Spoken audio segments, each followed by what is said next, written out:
Hello అందరికీ welcome back to our channel crazy family originals. అందరూ ఎలా ఉన్నారండి? అందరూ బాగుండాలి, అందరిలో మేము ఉండాలి. ఇక ఫస్ట్ అయితే ఎవరైతే మన ఛానల్ని కొత్తగా చూస్తున్నారో వాళ్ళైతే ఛానల్ని సబ్స్క్రైబ్ చేసుకోండి. అట్లా చేస్తే మన వీడియోలన్నీ మీకు నోటిఫికేషన్ రూపంలో వస్తాయి అన్నమాట.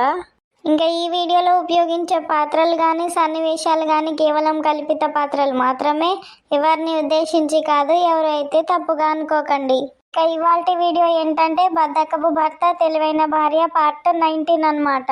ఇంకా వీడియోని అయితే స్కిప్ చేయకుండా చూసేయండి. ఇక లేట్ చేయకుండా వీడియోలోకి అయితే వెళ్ళిపోదాం పదండి. అబ్బా, ఈ ప్రపంచంలో ఈయనంత అదృష్టవంతులు ఎవరు లేరు. ఏమున్నా తినుడు, పండుడు, తిరుగుడు. పొద్దుగాల లేసుడితోనే ముఖం కడిగి స్నానం చేసి టిఫిన్ పెడితే టిఫిన్ తిన్నాడు. ఇక అరిగిందాకా ఊరంతా తిరిగి వచ్చిండు, మళ్ళీ వచ్చి వన్నాడు. ఇంకేం పని ఉండదు తినుడు తిరుగుడు తప్పితే. ఇక వన్నాడు చూడు, ఇక మంచిగా ఎట్లా వండిండో మహారాజు తీరే. ఏమండి ఏమండి? లేచినత్తి ఏంటిదే, ఏం కావాలి చెప్పు. అగో ఏంది లేచినత్తి ఏం కావాలి చెప్పు అంటున్నావు? ఏమో గట్లా అంటున్నావు ఏంది? మరి లేకపోతే ఏందే, నన్ను లేపడానికే గానీ నువ్వు వచ్చింది, నన్ను లేపడానికే నువ్వు ఉన్నావు, నన్ను లేపడమే గానీ నీ పని. అగో గట్లంటావు మరి ఏమున్నా ఎప్పుడు తిని పడుకున్నాడనా? ఏమైనా పని చేసుకుంటే ఏమైతుంది? ఆ పొలం ఉన్నదనేసి ఆ పొలం కౌలుకి ఇత్తివి, ఆ కౌలు మీదనే బతకబడుతుంది మనం. ఏమో గా కౌలుకి వచ్చిన పైసలతోని మనం అంతా ఎట్లనో గడుపుతాను. రేపు పిల్లల భవిష్యత్తు ఎట్లా చెప్పు? ఇవాళ ₹1 వెనకేసుకుంటేనే రేపు పైసలు మిగులుతాయి, పిల్లలు పెద్ద పెరుగుతారు. అయితే కొంచెం అన్నా రంది లేదు. ఓ రంది మా ఉన్నది కానీ చెప్పు, నువ్వైతే ఎందుకు వచ్చినావు చెప్పు. ఇప్పుడు ముందుగాల నువ్వు వచ్చిన పని అయితే చెప్పరాదు. ఇంకా నువ్వు క్లాస్ వీకమంటే మస్తు వీక్తావు కానీ చెప్పు నీ పని ఏంటిదో. అబ్బో మా సాల్తీయో మస్తు చెప్తాన్నావు గాని మాటలకే ఉన్నావు గాని నువ్వు మాట్లాడడానికే ఉన్నావు. పని చేసుడైతే శాతం కాదు నీకు. గిడ కూర్చొని మాటలు చెప్పుకుంటూ ఉండమంటే ఓ మస్తు చెప్తావు. అయ్యో, నువ్వు వచ్చిన పని ఏందో చెప్పే ఉర్రకీడ. ఏమైతుంది? ఆకలి అవుతుంది, వంట చేస్తా, కొందరుగా ఉల్లిగడ్డలు కొద్దురండి. ఆగు, నేను కోసుడైంది, నువ్వు కోసుకొని చేసుకోపో, నేను కొయ్యపో. గీ ఉల్లిగడ్డలు కోయిన దానికి నన్ను పడుకున్నోడిని లేపినావు గానీ నా మంచి నిద్ర అంతా పోయింది. ఇప్పుడు నువ్వు ఉల్లిగడ్డలు కొత్తేనే నేను వంట చేస్తా, లేకపోతే వంట అసలే చేయను నేను. నువ్వేం తింటావో చూసుకో ఇక. అయ్యో కాదే, ఉల్లిగడ్డలు కొత్తే కళ్ళలో నీళ్లు బాగొత్తాయే. నీకు కళ్ళలో నీళ్ళు బాగా వస్తాయి. ఇక మాకెవరికి రావు, ఇక నీకే వస్తాయి.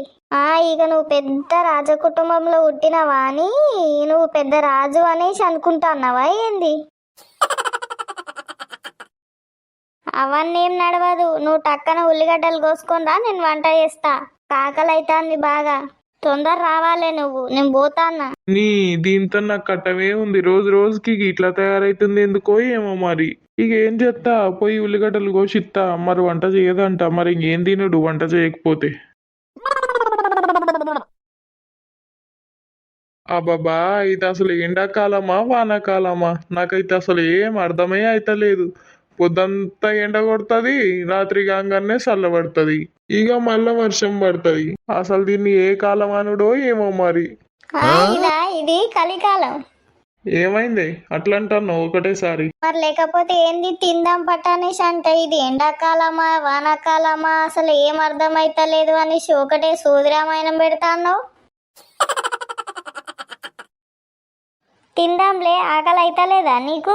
ఏ ఆకలి ఎందుకు కావట్లేదే, ఆకలి బాగానే అవుతుంది కానీ వేసుకురాపో అన్నం ఈడికే మరి. అయ్యో ఎందుకు? గడదాకా 2 అడుగులు నడవలేవా? వచ్చి కూర్చొని తింటే ఏమైతుంది ఆడ? ఏం నడవాలి, మళ్ళా లేచి నడితే ఆకలి తగ్గిపోతుంది నాకు. అబ్బా, లేచి 2 అడుగులు వేసి తినడానికి కూడా ఆకలి తగ్గిపోతుందా నీకు? నువ్వైతే భలే ఉన్నావు అసలు. సరే వేసుకో, తాగు. మరి ఏం చేస్తా? ఏమో లేచి అల్లకొచ్చి తినడానికి ఏమో నీకు అంత బద్ధకం అవుతుంది. మరి వేసుకో, తాగు. అబ్బా, రోజు రోజు దీంతో నాకు తలకాయ నొప్పి అవుతుంది. ఇగో తీసుకో, తిను. అబ్బా, ఏం కూరని కమ్మగాసునొత్తాంది. ఏం కూర? చికెన్. కనిపిస్తలేదా నీకు? ఏమో గడ కనిపిస్తూనే ఉంది, మళ్ళా ఏం కూరని అనేసి అనబడుతుంది. ఏం ఆగనిపిస్తుంది కానీ చికెన్ ఎక్కడిదే మరి? అత్తమ్మేసి ఇచ్చింది. మీ అమ్మ తెచ్చుకున్నదంట చికెన్, తినబుద్ధి అవుతుందంట తెచ్చుకున్నదంట, ఇక మనకి ఇంత వేసి ఇచ్చింది. ఆహా అవునా, సరే సరే తింటా పో. నువ్వు కూడా వేసుకొచ్చుకోపోవే మరి. వేసుకొచ్చుకుంటా గాని జర ఒక గ్లాసు నీళ్లు తెచ్చిపోవే. అట్లా కూడా ఫ్యాన్స్ ఇచ్చేయి, అన్నం వేడిగుంది కాలుతాంది. ఏత్తది, నువ్వైతే కూర్చో, ముందుగాలైతే తిను, నీ కడుపు అయితే నింపు ఫస్ట్. మళ్ళీ నువ్వు లేచి వాటర్ తెచ్చుకొని మళ్ళీ ఫ్యాన్స్ ఇచ్చేసే వరకు మళ్ళీ నీ ప్లేట్ ఎవరైనా గుంజుకొని పోగల, నేను తీసుకొత్తది. నువ్వైతే ఆడనే కూర్చో మరి, ఫ్యాన్ అయితే ఎత్తగా నేను. తిండి తినుడైతే శాతం అవుతుంది కానీ కదలడానికైతే ఎంత బద్ధకమో. ఫ్రెండ్స్, ఇంకా మీ ఇంట్లో కూడా ఇట్లాంటి బద్ధకపు మనుషులు ఉంటే సబ్స్క్రైబ్ చేసుకోవడం మర్చిపోకండి. ఇంకా మన వీడియో కనుక మీకు నచ్చినట్టయితే వీడియోకి లైక్ చేయండి, మీ ఫ్రెండ్స్ అండ్ ఫ్యామిలీ మెంబర్స్కి షేర్ చేయండి, మన వీడియో ఎలా కామెంట్ చేయండి, సబ్స్క్రైబ్ చేసుకోవడం మాత్రం మర్చిపోకండి. ఇంకా తర్వాత మళ్ళీ ఇంకొక వీడియోలో కలుసుకుందాం. అప్పటి వరకు మన ఛానల్ని చూసుకుంటూ ఉండుర్రి. Bye bye.